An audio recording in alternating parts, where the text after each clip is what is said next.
Well, Like, how do we're we even live know? now, so we're gonna find out. Yes. It's pretty cool though. Girl, we Yeah. was crazy for Kwanzaa. I had me and some of my friends got in we did a Facebook live for Kwanzaa last night and we was talking and people be like, it's so funny how many people like get Kwanzaa but don't really get Kwanzaa. Right. Like I don't be realizing how much you really like had us kind of turned up in terms of black culture. But you definitely had us like that. Oh, oh, most definitely. Got to know who you are, know thyself, love thyself, figure it out, find your space and place in the world. But you can't do it until you really understand who you are. So, yeah. I mean, we were doing Kwanzaa. Oh, my thing says my reception in this area of the house is not. It says, okay, now this is good. And now it says poor again. Move location. Okay, now it says good. Okay. But anyway, we were doing Kwanzaa since little Dave was 2. So, you know, Well, didn't Kwanzaa start in the 90s? no, Kwanzaa started in the 60s. Okay, Started okay. in the 70s when I was in school, elementary school. I went to a Catholic school. We had a black priest who took over the school, and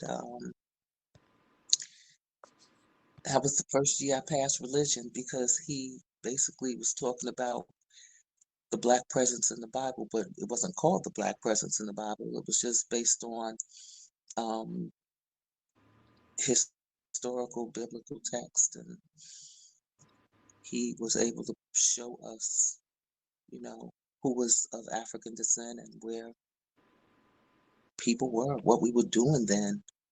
Like he was focused on showing us that our history predates slavery, and Mm-hmm. that you know, people were pyramid builders and all that kind of stuff. So, I always say how uh one of the ways I was introduced to Black history was because I was afraid of math. Like I was okay at math, but once we got into division and all that kind of stuff, I wasn't understanding it. And my father was like, "You are descendants of pyramid builders, and they still don't know how they built the pyramids, right? They still, and even today in 2020, they still haven't cracked, quote unquote, cracked that code, right?" So he was like, "You're gonna sit at this kitchen table until you get it, and then you're gonna do your homework." So he sat with me, oh God, I guess for an hour or so, just explaining things. And see, the way he showed me how to do things was a little bit different than what we were actually doing in school. But the way he explained it, I was getting I was getting all the answers right. So he was like, "This is the way you need to do it. And as long as you show your work, I don't think that there should be an issue." And there wasn't. So, you know, versus by the time you and little Dave got to school, really more so um, like with reading, they were doing whole language. But we taught you all phonics. And so that's why you guys were able to become early readers, right? Little Dave was able to read at Yeah, 3. but don't people make fun You of were hooked able to on read. phonics? Why people make fun of hooked on phonics now? I have no idea, but I that ain't got nothing to do with that has nothing to do with the validity of its success. And I learned how to read by phonics system. My mother was a teacher, and and I taught you guys phonics.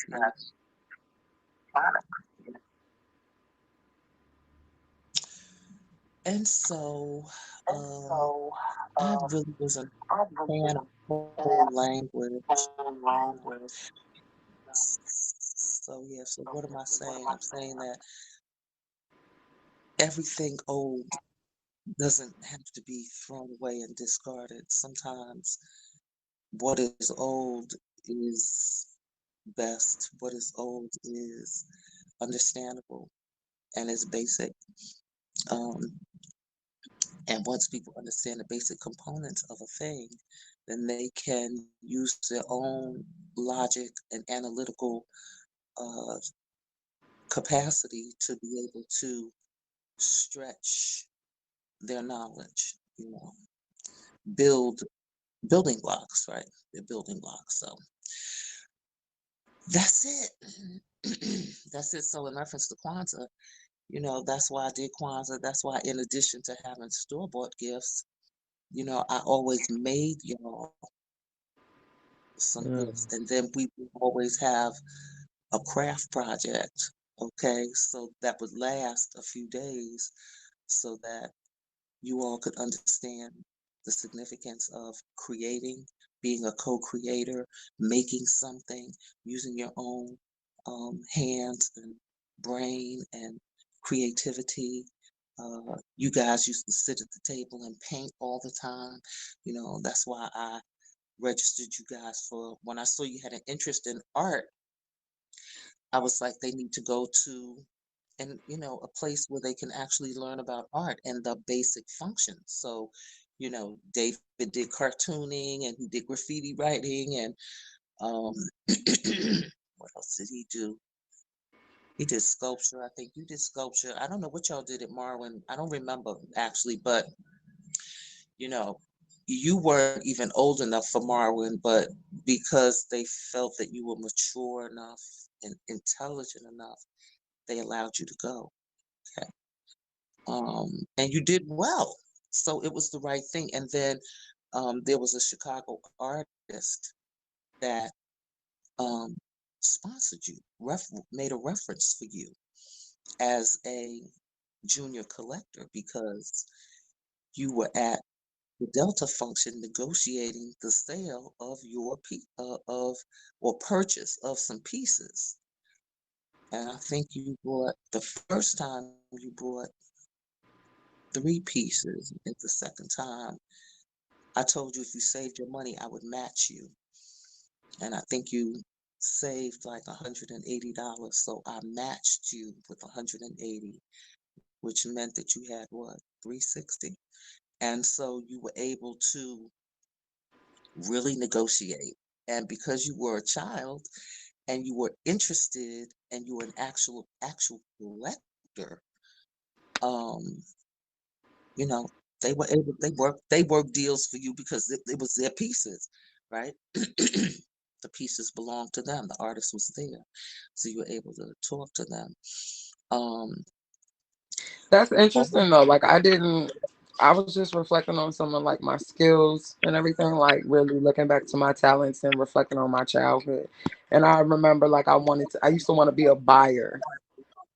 Like I like to buy things. So but also like curating culture, things that create atmosphere and teach lessons about culture, and creating conversations and dialogue around culture, and around different aspects of culture so that it's not just limited to talking, but like film and different things. So art, you know what I'm saying? Art as a form of expression and being able to communicate whatever is being expressed in different ways. So that's interesting. I mean, I don't know. Through our conversations lately, I've definitely been like learning more about you and our family and myself, especially, and it's been helpful. And I think, you know, Kwanzaa is a perfect time to do that, all of that.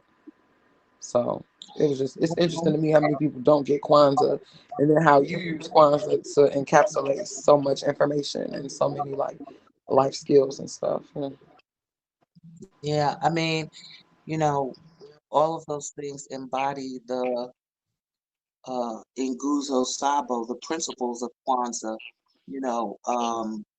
Umoja Unity, um, Kujichagulia, self-determination, by negotiating, the purchase of these pieces of art, which are real pieces, okay, of artwork by real artists. You were supporting Black artists. They were teaching you in the art of negotiation. You were negotiating your pricing with them. Um, it was just a complete it was just a complete learning experience, and for me too, because if it was me, they would have been negotiating. I would have been paying the full price of the pieces, okay. Mhm. But they wanted to do that, and I have to give props to Joyce Owens because she's a dynamic artist, and those are the pieces that you bought: Joyce Owens, Tony Smith, and Juarez Perkins. Those are the pieces. So the pieces that are made on the wood, those are by Joyce. The green piece that you actually said you brought for your brother, the green, right? That was I like that. Juarez's He ain't piece, getting and it. then well, and then the little pieces, the small works with the tiny flowers and the natural landscape of things. The landscape. Yeah, that was Tony Smith's work, and he does a lot of portraits and stuff now. But um, like I love that series by Joyce with the on wood. I love that series by her, and so yeah, and I just tried to keep up with them as I've sold the house and went from like almost 5,000 square feet to 2,200 square feet. So I had to really try to, find space to make sure that the pieces didn't get dry rot and stuff like that. But now you have them; they're yours. You're grown, but at least you have the beginnings of a real collection of original artwork. And I mean, I was a collector for a long time, and I started collecting. I wanted to collect sculptures. I think I bought two sculptures, and my father was like, "Oh Lord, you have small children in your house, and no, don't invest in that right now because if they break one of them pieces, that's gonna be like thousands of dollars. And so I kind of stopped collecting at that point, and then you know, I would get a piece every now and then. Um, I have some pieces that aren't even framed yet. I still have, and so and then I have lots and lots of original canvas works. Um, some were purchased, some were gifted to me, and yeah. So I just like supporting uh, those artists, and and then when I opened the sanctuary, there was a dynamic artist that lived around the corner, and you know, he he would come and say, "Hey, I want you to put this up in the store," and I said, "Okay," and and if it sold, fine, I would give him the money, and if it didn't, then he would just be like, "Well, leave it up there. That's yours. Just leave it. It's yours. I'm just gonna give it to you." I'm like, okay, cool. So there's a whole story with that. But nonetheless, I was able to acquire a nice collection of probably about, I would say 40 original pieces, 40 original pieces, and then maybe some, lithographs and some other artist prints, and hopefully I Yeah, can that's dope. I mean, display them, again, share them. I was just touching bases on Kwanzaa, but thinking about, yeah, I you mean, got that some cool is things coming Kwanzaa. up. So people just got to kind of stay tuned to see where all of this is going. But I Yeah, think that, you know, it's still Kwanzaa related, Ken. Kwanzaa, Marlena, Karenga, Right. I'm not saying it's not. I mean, I'm saying I don't really rock with the founder of Kwanzaa too hard because, of his political views and how he was moving. But the concept of Kwanzaa and the need for people, like yesterday was self determination, and that's what the conversation with a whole bunch of my friends was around.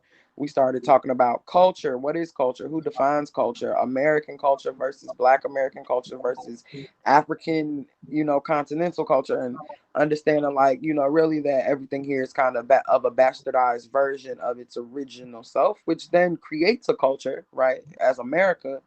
But just looking at the different tools that create culture, and tools for people to navigate culture, or to navigate a culture in order to find their way back to their original culture. So like I was saying how I felt like Black people, for example, how we pour libation, like in the hood, people, people pour libation for their dead homies or whatever. But that's actually a very real spiritual practice that we do in Kwanzaa to commemorate the ancestors, and it's something that is carried over from generations. You know what I'm saying? And it's something that we overlook and don't really consider as a spiritual practice, but it is. And it is a way for us to connect through our American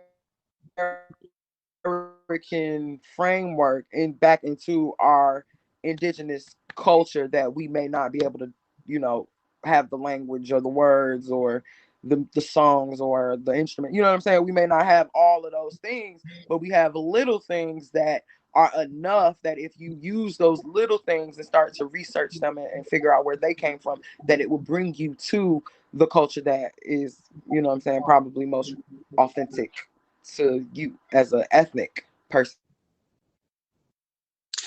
and not like the national or Yeah, I agree with that to some extent. Yeah, I agree with that to some extent, but I don't know if I would say bastardized because really, people brought with them the culture that they had, and because people were from various places and various uh, tribes and nations in Africa, people had to uh, kind of create an amalgamation, or they, put together the things that they thought that they needed to be able to survive in this country now after 528 plus years, 465 approximately here in the United States. I'm not sure I would say that's a bastardization. As an African American culture is real. Um, it is a culture of resilience and survival and creativity and originality. If you I take guess away, bastard just has I guess bastard just has if a you take negative away, connotation. But I mean correct. bastard to say like you're missing. I'm just saying bastard to me like you're missing something, and the way that you plug in those gaps, you know what I'm saying, becomes your culture. And in some ways it's not your original culture, which doesn't make it any less real. It still means that it's a culture made up of other cultures. So it's, for me personally, I feel like it So is. it's not a bastardization. Though. I'm saying like people are real, their experiences are real, and I think the use of the word is like not a valid connection to what people have grown into in this country. I would say it is more of a um, what is that word they use for the melting pot? It's not amalgamation, but anyway, it's more of a combining of um, things, and I think that people were able to begin to identify uh, oh, hey, we did this in my tribe, we did this in my tribe, we did this in my tribe, and you know, and then people were able to put together, or I guess kind of recreate or save and co-create something that had an indigenous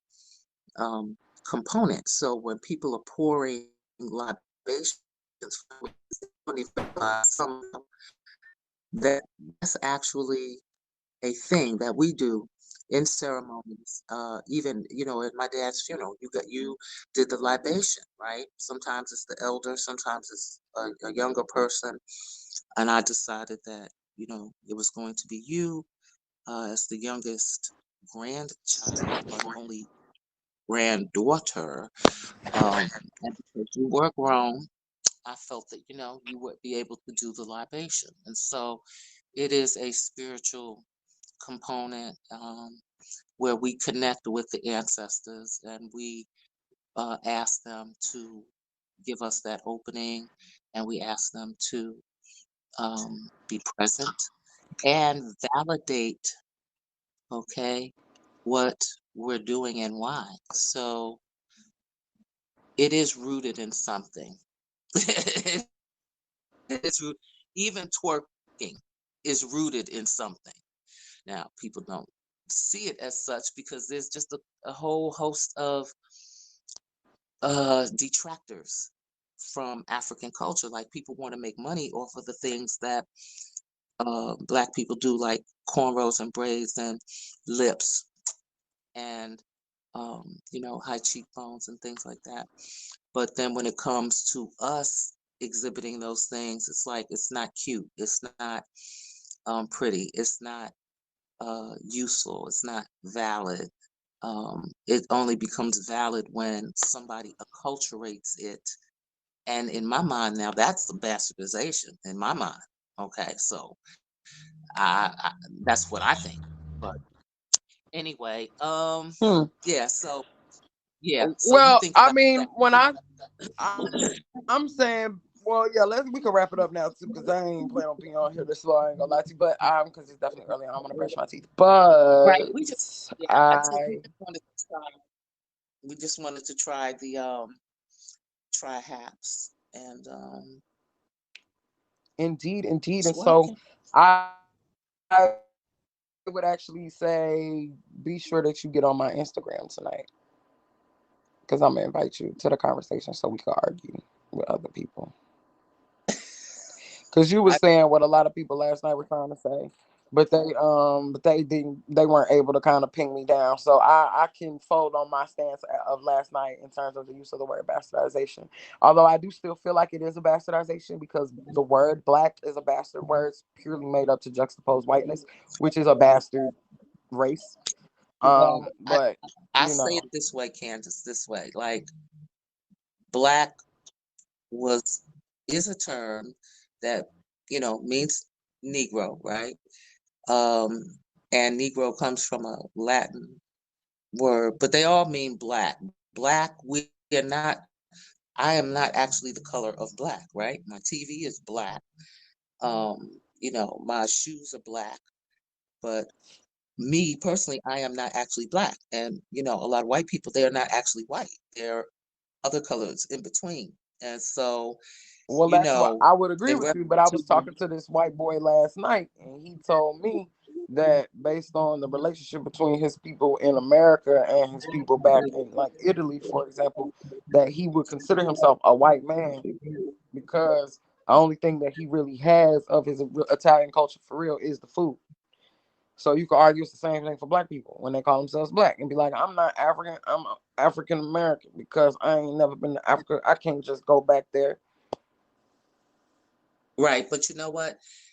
He might have the luxury of being able to do that, but I'm not sure that African people do. We have a diaspora and we are a collective. And even though Europeans don't say that they are a collective, they are a collective because when the United States does something, they go to France, they go to the UK, they go to Germany, they go to their quote unquote other European superpower slash allies, and they form treaties and contracts and allegiances, and the only way that African people can do the same is through the diaspora. And because um, you know, I think that's a complex conversation, because the reality is that if you dig on any continent, the original bones that you're going to find are that of African people who migrated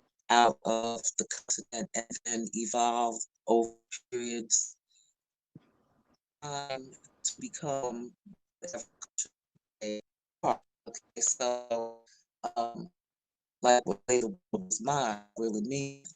Okay, so I don't think there's anything that we can't do um, as individuals, be a mini universe, or as a collective, having indigenous roots on every continent. So yeah, that is a complex conversation. Not really complex, but definitely more than what we're trying to do right here. We're just trying to talk about Kwanzaa. We're just trying to see how the app worked. Um, and it's dope. I mean, it's the bomb. It's really great. And so, I see this as an opportunity for people to really be able to connect, share information, learn, and expand on whatever knowing they are seeking, right? Whatever knowing they are seeking. So, all right, I'm gonna get my day started. Got to get some things popping. Okay. Well, bye, If you girl. want to, people can follow me at the Sanctuary. I'm the Sanctuary on It been Instagram. And, popping up on the top of your head this whole time. oh, okay, because I can't really see the whole thing. But anyway, um, yeah, it's time to go. It's time to go. Make the donuts.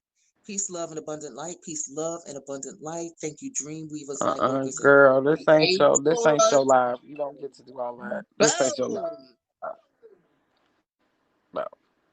Bye. I preempt you on all accounts. Peace.